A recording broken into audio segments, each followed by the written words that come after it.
सादत हसन मंटो 11 मई 1912 को भारतीय शहर लुधियाना में पैदा हुए। अलीगढ़ मुस्लिम यूनिवर्सिटी से ग्रेजुएशन के दौरान कहानियां भी लिखते रहे, लेकिन उनकी वजह शोहरत उनके अफसाने बने।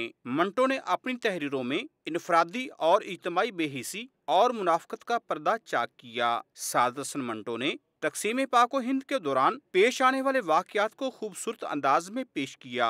उनकी ठंडा गोश्त, टोबा टेक सिंह, भू, काली शलवार समेत दीगर कहानियों का खूब चर्चा रहा।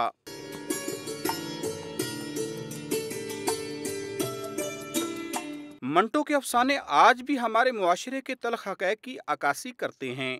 अफसाना नगारी के साथ उन्होंने फिल्मों की कहानियां और मुकालमे खाके भी तहरीर किए।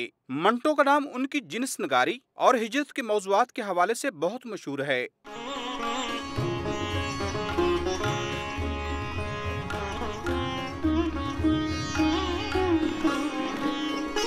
सादत हसन मंटो की हकीकत पसंदी, सदाकत परवरी, जुर्रत व बेबाकी उर्दू अदब में मुनफरिद मिसाल की हामिल है। सादत हसन मंटो माली मुश्किलात की वजह से कसम पुरसी की हालत में 18 जनवरी 1955 को खालके हकीकी से जा मिले।